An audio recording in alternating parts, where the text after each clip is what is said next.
জীবনের রিজিক না আমানত, কোনটি বেশি গুরুত্বপূর্ণ? এই হৃদয় বিদারক গল্পটি আপনার চোখ খুলে দেবে। এক যুবক তার ৯ মাসের অন্তঃসত্ত্বা স্ত্রীকে একা ফেলে বিদেশে ছুটলেন দুনিয়াবি উপার্জনের খোঁজে।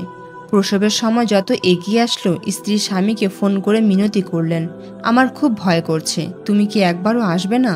আমি মরে গেলে আমার কি হবে? স্বামী তখন সামান্য অর্থ উপার্জনের নেশায় স্ত্রীর সে আকুতিকে তুচ্ছ মনে করলেন।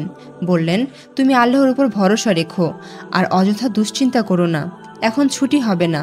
স্বামী ভুলে গেলেন যে স্ত্রী ও সন্তানের দায়িত্ব পালন করাটা দুনিয়ার কাজের চেয়ে অনেক বড় আমানত।